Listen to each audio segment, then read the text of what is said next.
क्या हम वाकई 21वीं शताब्दी में जी रहे हैं? विकसित भारत और विकास के दावों के बीच ये तस्वीर प्रश्न चिन्ह खड़े करती है। क्या ये है 21वीं शताब्दी का भारत, जहां एक महिला प्रेग्नेंट है और लेबर पेन शुरू हो चुकी है? अस्पताल पहुंचना ज़रूरी है, लेकिन गांव तक ना सड़क है, ना पुल है और एम्बुलेंस भी नहीं पहुंच पा रही है। फिर क्या किया गया?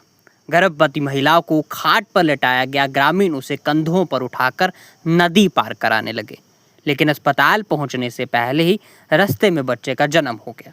ये फिल्म का दृश्य नहीं है, यह मध्य प्रदेश के छिंदवाड़ा जिले से सामने आई एक घटना है। रिपोर्ट्स के अनुसार मामला छिंदवाड़ा जिले के अमरवाड़ा ब्लॉक के एक दूर दराज गांव का है। बताया गया कि गर्भवती महिला सविता विश्वकर्मा को लेबर पेन शुरू हुई। आशा कार्यकर्ता ने 108 एम्बुलेंस सेवा को सूचना दी, लेकिन समस्या वहां से शुरू हुई जहां स्वास्थ्य व्यवस्था पहुंच नहीं पाई। ग्रामीणों के मुताबिक गांव तक पहुंचने के लिए नदी पार करनी पड़ती है। पुल नहीं होने और रास्ते की दिक्कत के कारण एम्बुलेंस गांव तक नहीं पहुंच सकी। हालत बिगड़ने लगी तो गांव वालों ने इंतजार छोड़ दिया। महिला को खाट पर लेटाया गया और नदी पार कराई जाने लगी, लेकिन अस्पताल पहुंचने से पहले ही महिला ने बच्चे को जन्म दे दिया।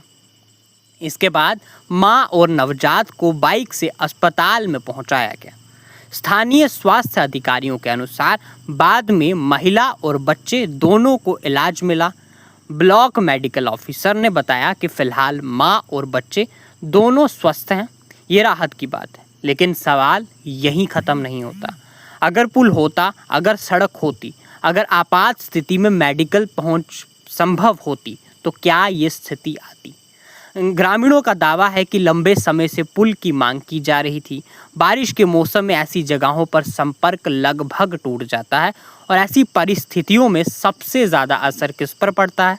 मरीज, गर्भवती महिलाएं, बुजुर्ग और यहाँ के जो लोग हैं उन्हें, और वो लोग जिनके लिए हर मिनट मायने रखता है। ये सिर्फ एक गाँव की कहानी नहीं होती, ये सिर्फ एक गाँव की कहानी नहीं है।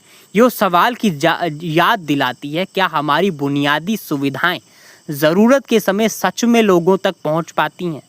क्या किसी गर्भवती महिला को इलाज के लिए आज भी खाट पर नदी पार करनी पड़ रही है? जब लेबर पेन जैसी आपात स्थिति में एम्बुलेंस गांव तक नहीं पहुंच पाती, तो फिर क्या स्वास्थ्य सुविधाओं का दावा ज़मीन पर कितना मजबूत है?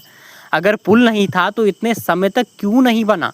अगर रास्ता हर बारिश में कट जाता है तो फिर वैकल्पिक व्यवस्था क्यों नहीं की गई? और सबसे बड़ा सवाल, क्या किसी बड़ी दुर्घटना के बाद ही बुनियादी सुविधाओं की ज़रूरत महसूस की जाएगी? ये घटना सिर्फ गांव की कहानी नहीं है, उस सवाल की याद दिलाती है, क्या विकास का मतलब सिर्फ योजनाएं बनाना है या उन्हें आखिरी गांव तक पहुंचाना भी है? अपनी राय कमेंट्स में ज़रूर बताइए, क्योंकि विकास सिर्फ आंकड़े और योजनाएं बनाने से नहीं आता। उन योजनाओं को लोगों तक पहुंचाना, उस विकास को असलियत में हर गांव के उस अंतिम छोर तक पहुंचाना भी ज़रूरी होता है। आप इस घटना को कैसे देखते हैं? कमेंट करके अपनी राय ज़रूर बताएं। न्यूज़ एथिक्स देख रहे हैं, मैं ऋतिक शर्मा आपके साथ। धन्यवाद।